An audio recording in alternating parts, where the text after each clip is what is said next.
नमस्कार, मैं नीलू Singh शिवव्रत Singh children academy से आपकी हिंदी अध्यापिका आज की इस ऑनलाइन कक्षा में पुनः आपका स्वागत करती हूं। और आज हम फिर अपने उसी पुराने शीर्षक शब्द भंडार के साथ उपस्थित हुए हैं। पिछले वीडियो में हमने आपको शब्द भंडार के उन भागों को पढ़ाया जिसमें आपने पर्यायवाची, विलोम शब्द, अनेकार्थी शब्द, एकार्थी शब्द और समश्रुति भिन्नार्थक शब्दों को पढ़ा और जाना। आज की इस वीडियो में हम आपको पढ़ाएंगे अनेक शब्दों के लिए एक शब्द, यानी वाक्यों को हम कैसे संक्षिप्त बना सकते हैं, छोटा बना सकते हैं, यानी उसके अर्थ में परिवर्तन तो ना आए लेकिन शब्द को हम छोटा और सुंदर बना दें। कुछ समूहवाचक शब्द भी होते हैं, कुछ ध्वनि सूचक भी शब्द होते हैं। तो सबसे पहले हम अपने शीर्षक के अंतर्गत आए हुए शीर्षक अनेक शब्दों के लिए एक शब्द के बारे में जानेंगे। तो पाठ है हमारा शब्द भंडार।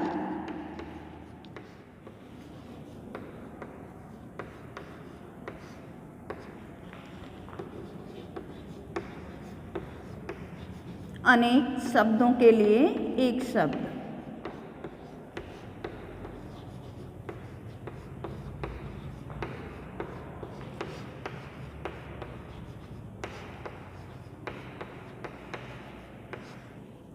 अनेक शब्दों के लिए एक शब्द, इसका प्रयोग हम भाषा में कुशलता या प्रभावशीलता लाने के लिए करते हैं। हमने आपको बताया कि इसके अंतर्गत वाक्य का अर्थ नहीं बदलता है, लेकिन वाक्य जो होता है हमारा स्पष्ट, सरल और संक्षिप्त हो जाता है। भाई हम लिखने की अति से भी बचते हैं, उच्चारण की दृष्टि से भी हमारा समय बचता है और हमारी जो भाषा होती है वो स्पष्ट, सरल और सुंदर हो जाती है, अर्थात प्रभावशाली हो जाती है। तो इसलिए हिंदी भाषा में अनेक शब्दों के लिए एक शब्द का भी प्रयोग किया जाता है। जैसे कोई रास्ते में आपको मिल गया और आपसे उसका परिचय पूछा जाए और वह आपके साथ आपके विद्यालय में पढ़ता हो, तो आप इतना लंबा वाक्य बताएं कि यह मेरे साथ मेरे विद्यालय में पढ़ते हैं, या यह मेरे साथ मेरी कक्षा में पढ़ते हैं, या मेरे साथ मेरी कक्षा में पढ़ते हैं। तो उससे अच्छा है कि आप संक्षिप्त में अपना उत्तर दे दीजिए और आपका उत्तर भी बड़ा सटीक और प्रभावशाली हो। तो आप कह सकते हैं कि यह मेरे सहपाठी हैं, यानी मेरे साथ पढ़ने वाले हैं।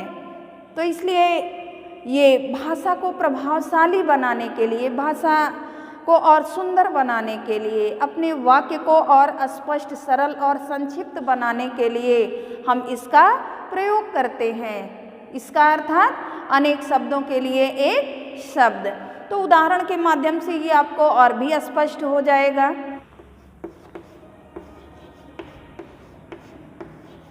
जो कभी न मरे। अब ये वाक्य भी बड़ा है तो हमें लिखने में भी समय लेगा, ये उच्चारण में भी समय लेगा। ये आपको पहले ही बताया गया है कि उस शब्द से जो आप अनेक शब्द के लिए एक शब्द बनाएं, उस शब्द से आपके वाक्य का अर्थ नहीं बदलना चाहिए। तो उसके लिए एक शब्द हो गया अमर। आ मतलब नहीं, मर मतलब मरे, यानी जो कभी न मरे। दूसरा है जिसका इलाज न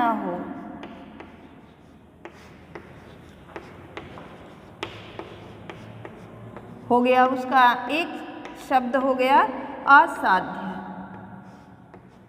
आ उपसर्ग ये जो है वो नहीं के अर्थ में है कि जिसका कोई इलाज न हो, अर्थात असाध्य।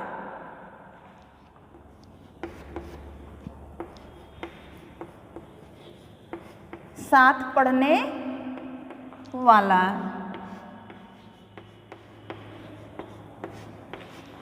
क्या कहेंगे इसे? सहपाठी यानी साथ पढ़ने, सह मतलब साथ और पाठी अर्थात पढ़ने वाला।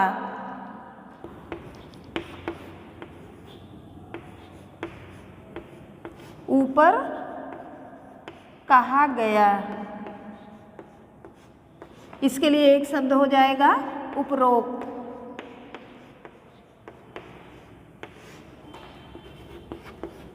नीचे लिखा हुआ,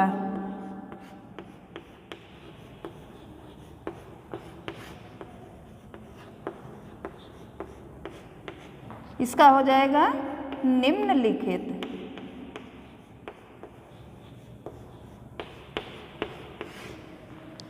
या आप कहें हाथ से लिखा हुआ, हाथ से लिखा हुआ।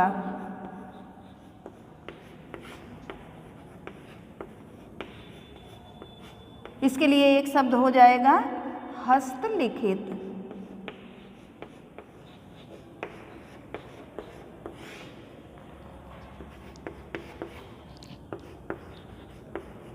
जिसका कोई अर्थ हो।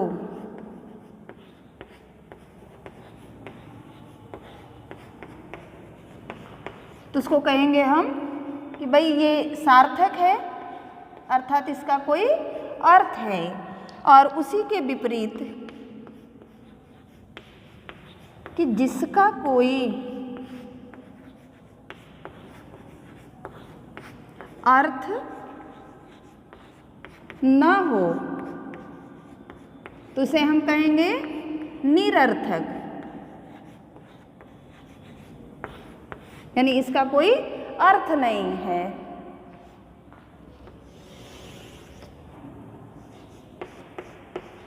जो प्रशंसा के योग्य हो,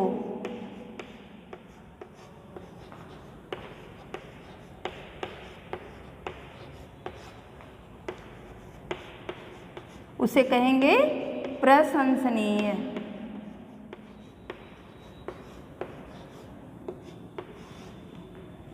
और उसी के विपरीत जो निंदा के योग्य हो,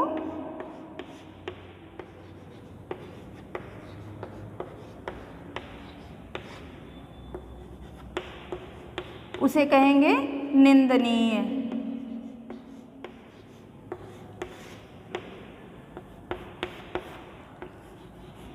जानने की इच्छा रखने वाला, जानने की इच्छा रखने वाला, इसे कहेंगे जिज्ञासु।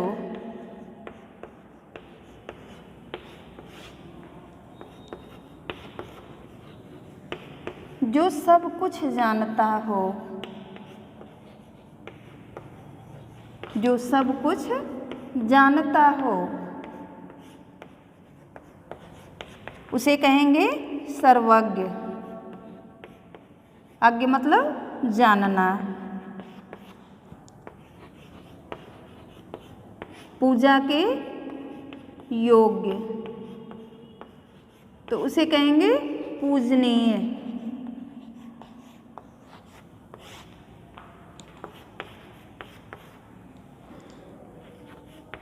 काम से जी चुराने वाला,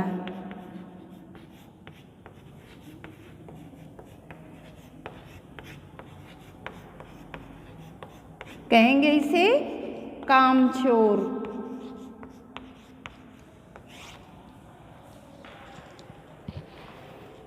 अब इन उदाहरण से आपको यह स्पष्ट हो गया होगा कि इस एक शब्द से हमारे इस पूरे वाक्य का न तो कोई अर्थ बदला, बल्कि उसके बदले हमें मिला क्या, हमारी भाषा जो है वो और स्पष्ट, सुंदर और संक्षिप्त हो गई। हमारी भाषा जो है वो और प्रभावशाली हो गई। तो इसलिए हिंदी भाषा में अनेक शब्दों के लिए एक शब्द के प्रयोग का भी प्रचलन है। अगला है समूहवाची शब्द, अर्थात समुदाय या समूह को दर्शाने वाले शब्द।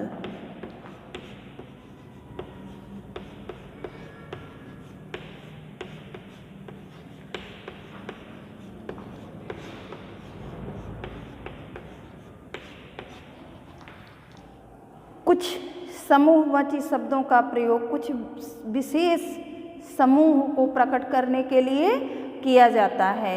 जैसे उनका प्रयोग हम विशेष उन्हीं समूहों के लिए या उन्हीं समुदायों के लिए करते हैं, उनका प्रयोग किसी अन्य के लिए नहीं करते हैं। जैसे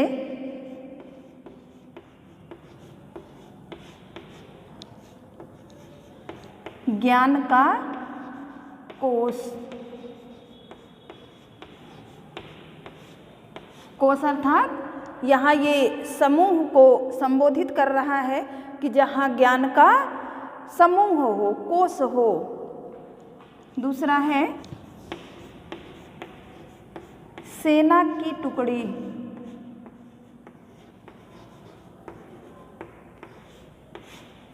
अब टुकड़ी शब्द का प्रयोग सेना के साथ ही किया जाता है, जनता के साथ नहीं किया जाता कि जनता की टुकड़ी या नागरिकों की टुकड़ी।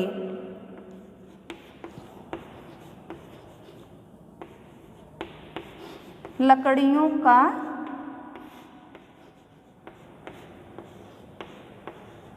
गट्ठर।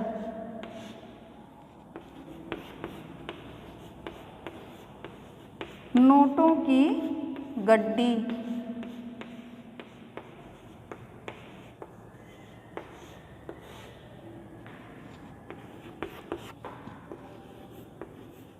नक्षत्रों का मंडल। कहते नहीं है कि तारामंडल।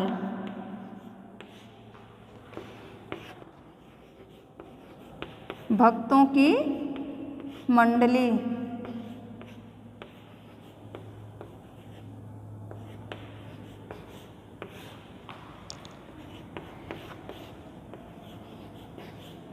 भीड़ का रेला।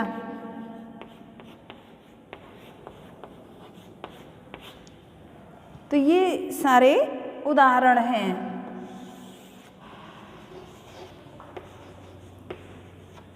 जहाजों का बेड़ा।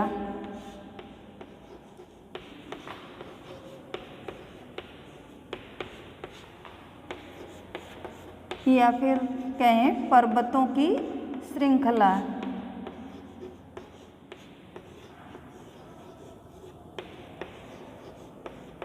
श्रृंखला।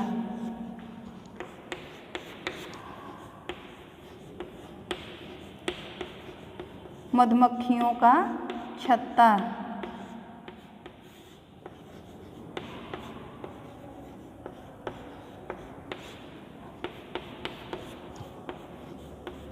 लताओं का कुंज।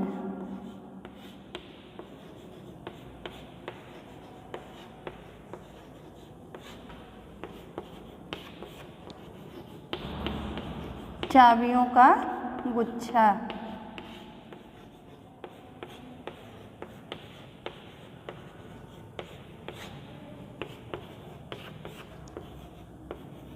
टिड्डियों का दल।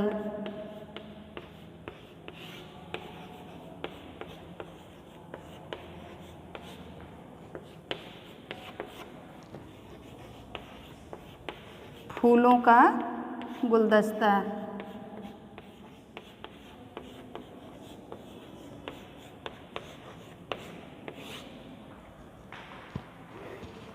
ये तो आपके समूहवाची शब्दों के कुछ उदाहरण हैं। कुछ प्रसिद्ध उपमाएं भी हैं जो विशेष होती हैं। कुछ उदाहरणों के माध्यम से आप इसे भी समझिए। प्रसिद्ध उपमाएं।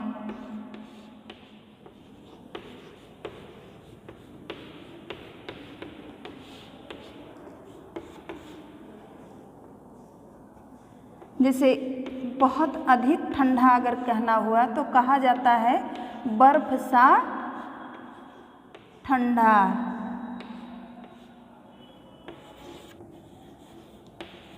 या फिर कहें दूध सा। अत्यधिक जब सफ़ेदी का बोध कराना होता है। तो दूध सा सफ़ेद, मन सा चंचल, क्योंकि मन से ज़्यादा अधिक चंचल किसी को नहीं कहा जाता। कोयले सा काला, क्योंकि कोयले का रंग एकदम काला होता है। कुछ व्यक्ति विशेष से भी प्रसिद्ध उपमाएँ होती हैं, जो विशेष व्यक्तियों के लिए उपमाएँ अर्थात एक तरफ से समझिए विशेषण, उन्हें उन्हीं विशेषणों से ही संबोधित किया जाता है। जैसे दान के लिए दानी शब्द जो है वो कर्ण के लिए विशेष रूप से प्रयोग किया जाता है। अब जैसे आप कहें कि कर्ण जैसा दानी, बल के रूप में आप देखेंगे तो कहा जाता है भीमसेन जैसा बली, भीम जैसा बली।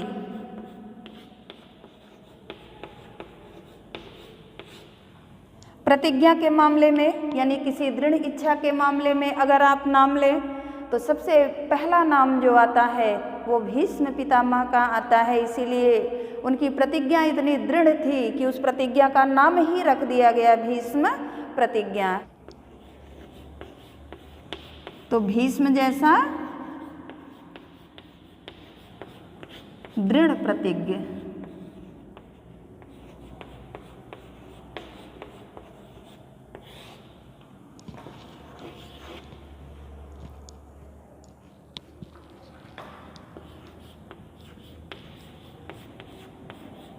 परशुराम या दुर्वासा ऋषि क्रोधी के मामले में ऋषियों में माने जाते हैं। तो परशुराम जैसा क्रोधी।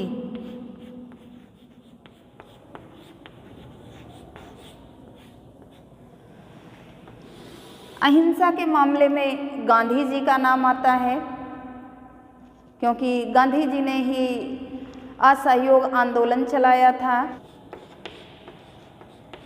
गांधी जी जैसा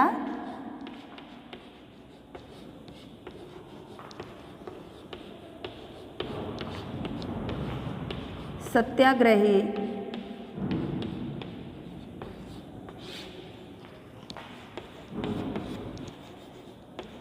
कंस जैसा अत्याचारी। नाम ही पड़ गया उनका कंस मामा। लक्ष्मीबाई। किसी महिला वीरांगना का नाम आता है तो उसमें रानी लक्ष्मीबाई का नाम सबसे पहले आता है। तो लक्ष्मीबाई जैसी वीरांगना।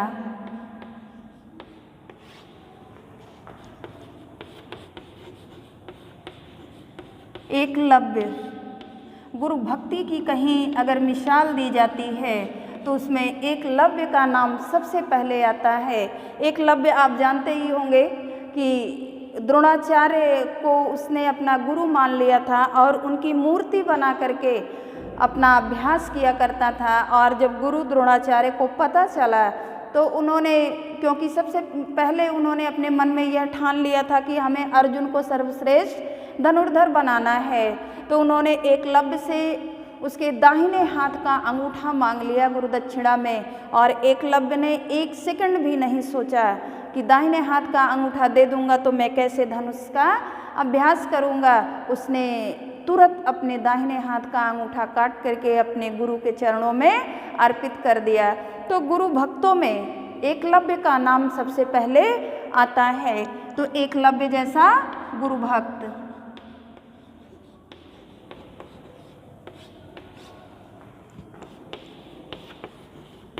तानसेन। अकबर के दरबार के नवरत्नों में से एक नाम इनका भी है।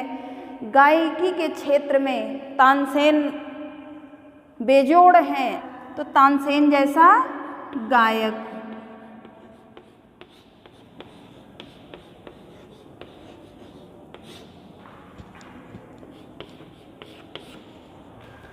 तानसेन की गायकी का लोग आज भी लोहा मानते हैं। कहते हैं कि तानसेन उन रागों को भी गाते थे कि जिनके गाने से बरसात होने लगती थी या जिनके गाने से दिए अपने आप जल उठते थे। और जो सबसे महत्वपूर्ण नाम आता है हमारे आपके समाज में, श्रवण कुमार का नाम आता है। तो जहाँ भी मातृ पितृ भक्ति की बात आती है, यानी माता पिता की सेवा भाव की जो भावना का नाम आता है, तो उसमें श्रवण कुमार का नाम आज भी आदर के साथ लिया जाता है। सबसे आदरणीय नाम है श्रवण जैसा मातृ पितृ भक्त।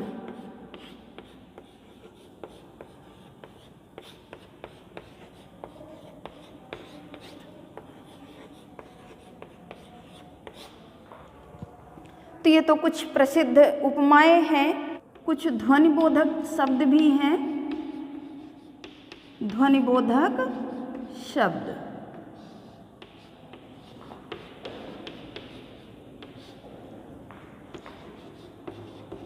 जैसे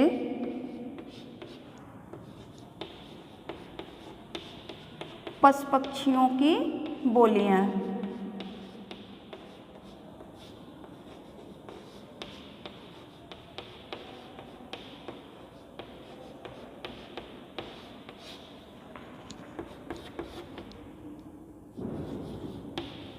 चूहा चूं चूं करना,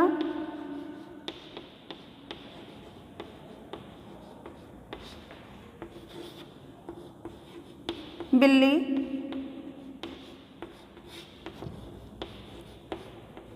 म्याऊं म्याऊं करना,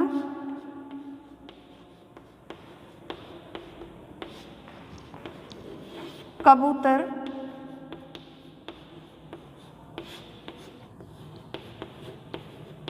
गुटर गूं करना,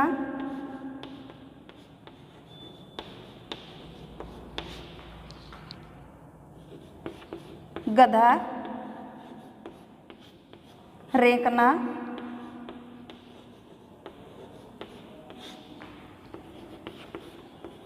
घोड़ा हिनहिनाना,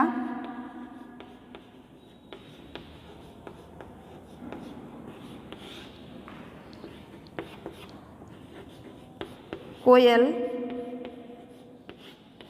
कूकना,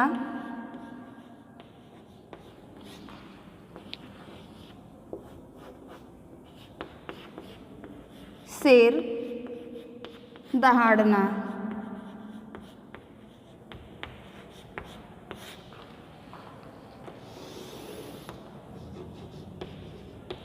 जड़ पदार्थों की ध्वनियाँ,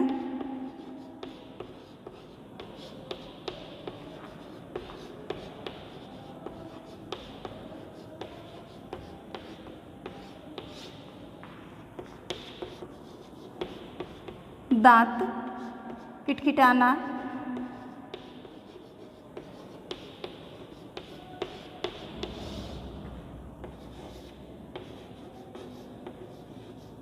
जीभ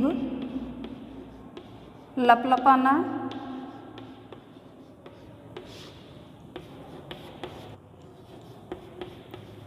बादल गरजना,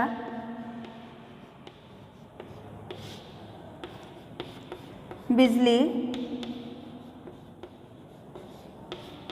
चमकना,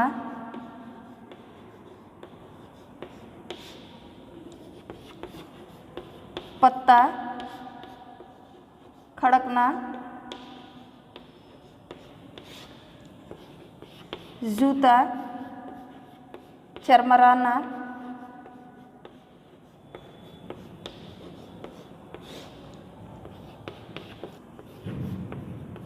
पंख फड़फड़ाना,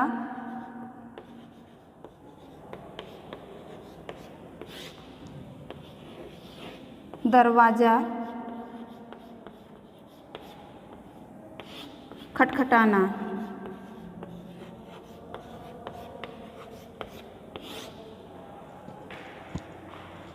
तो ये तो कुछ उदाहरण थे जो ध्वनिबोधक शब्द हैं, यानी ध्वनियों को संबोधित करते हैं। तो इस तरह से हमारा शीर्षक शब्द भंडार जिसके अंतर्गत आपने उसके सभी भागों को पढ़ा।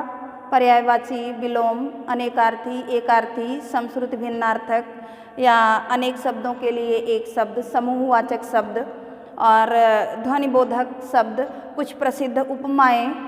तो मैं उम्मीद करती हूँ कि आप जब अपना यह पाठ वीडियो देखने के बाद अपनी किताब पढ़ेंगे तो आपको यह पाठ और भी अच्छे तरीके से समझ में आ जाएगा।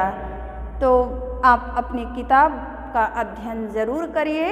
आज के लिए धन्यवाद। अगले वीडियो में पुनः एक नए शीर्षक के साथ आपसे मुलाकात होगी।